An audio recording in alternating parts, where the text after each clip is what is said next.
Queridos irmãos e irmãs, a festa de hoje, Maria, com esse título de Mãe de Deus, dá início ao nosso ano, cada ano, no dia 1º de janeiro. Não há muito tempo foi encontrada uma antiga inscrição do ano 200 e alguma coisa, dos cristãos, uma oração dirigida a Maria, e resulta que era os arqueólogos ali decifrando aquela oração em grego, viram que era a mesma oração que até hoje nós rezamos, aquela que diz assim: sob a vossa proteção recorremos, Santa Mãe de Deus, não rejeiteis nossas súplicas e nossas necessidades, mas livrai-nos sempre de todos os perigos, ó Virgem gloriosa e bendita.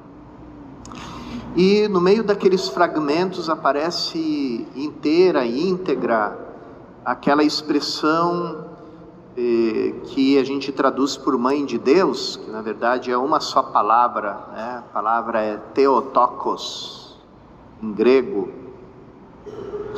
E aqui, com esse título dado a Maria, se verifica aquelas palavras de Jesus, quando no capítulo 10 de São Lucas, tem aquele momento, aquele grito de alegria, que é uma verdadeira manifestação da Santíssima Trindade, porque Cristo exulta de alegria no Espírito Santo e diz: eu te louvo, ó Pai.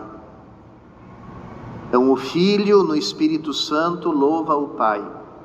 E o que ele diz ao Pai? Eu te louvo porque escondeste estas coisas aos sábios e entendidos e as revelaste aos pequeninos. Sim, Pai, porque assim foi do teu agrado.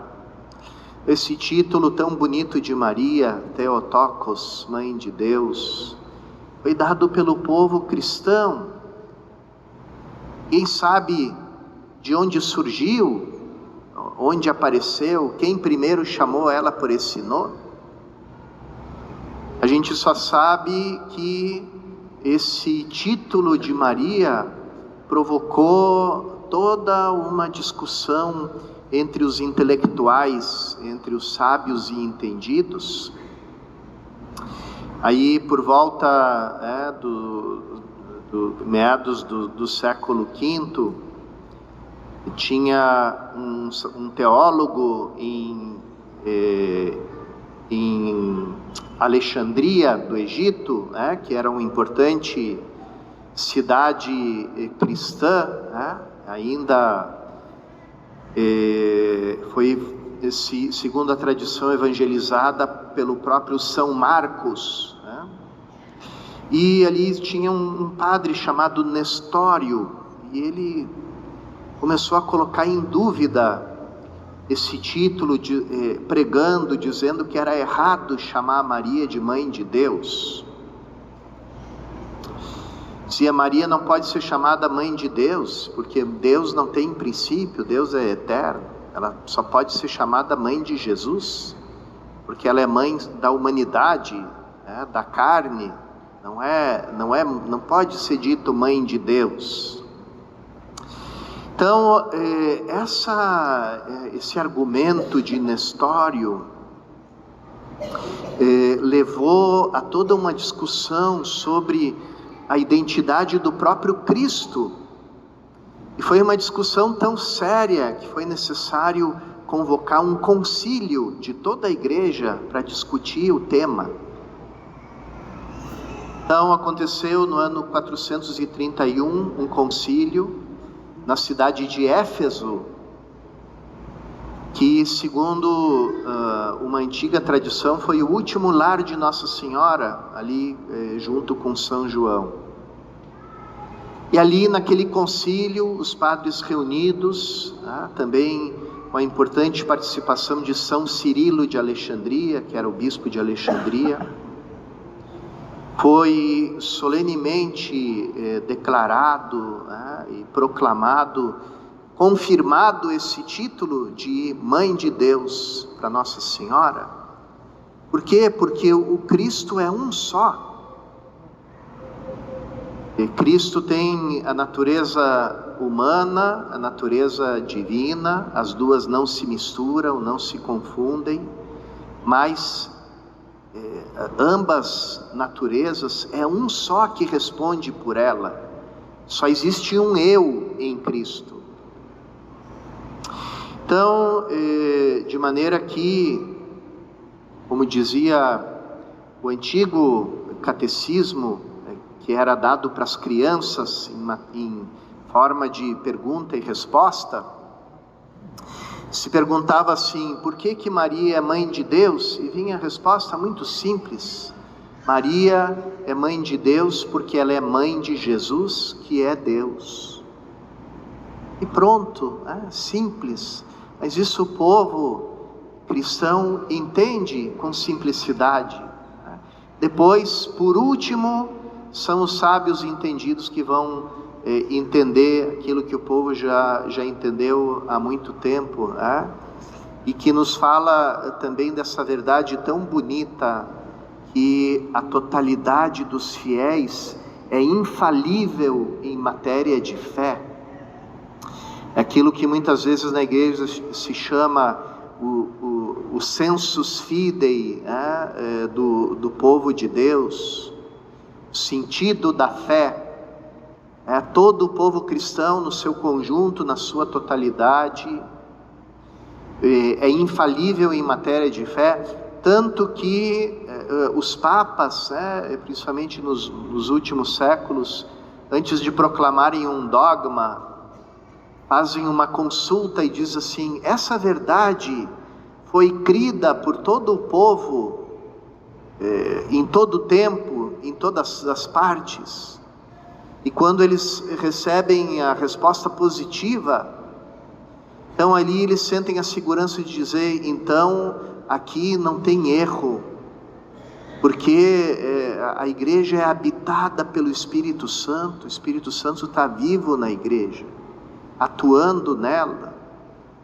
Então a gente tem essa bonita verdade. Vejam, irmãos e irmãs, quantas coisas bonitas a gente pode aprender a partir desse título Mãe de Deus. E hoje a igreja no seu evangelho nos retrata Maria, aquela Mãe de Deus, cheia de graça, e a si mesma só atribui um título, que é a serva do Senhor.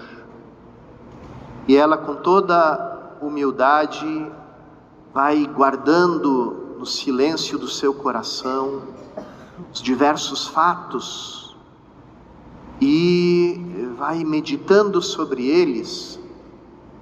Essa meditação também, a palavra original do texto grego do Evangelho de Lucas tem uma bonita palavra para falar dessa meditação de Maria.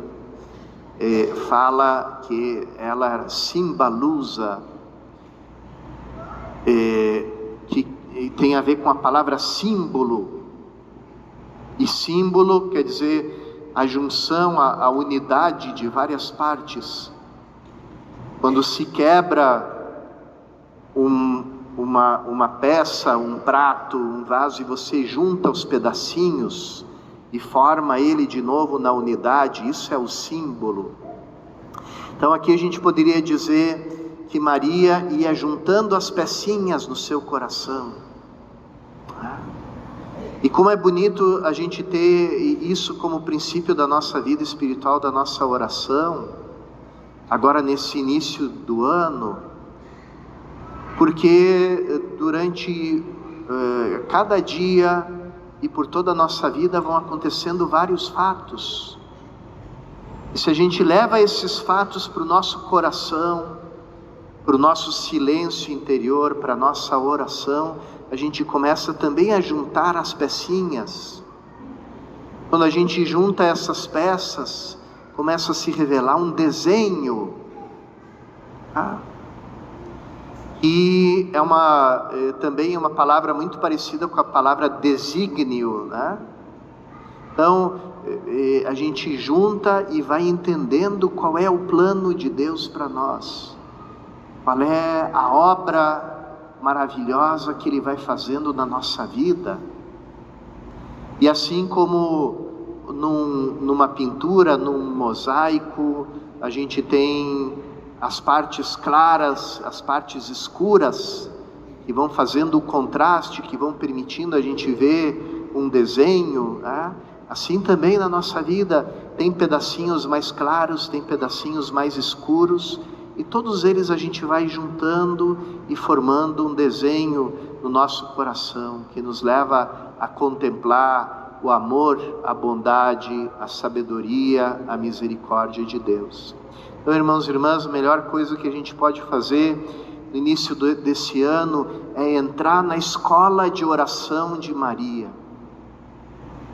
e aprender com ela como a gente se coloca diante de Deus, como a gente examina e junta os pedacinhos da nossa vida para descobrir o plano maravilhoso de bondade, de santidade, de sabedoria que Deus tem para todos nós. Pedimos a intercessão dela no início desse ano, seja para todos nós um ano de paz, um ano de crescimento, principalmente no nosso caminho de santidade, onde se manifestam em nós as maravilhas de Deus Todo-Poderoso.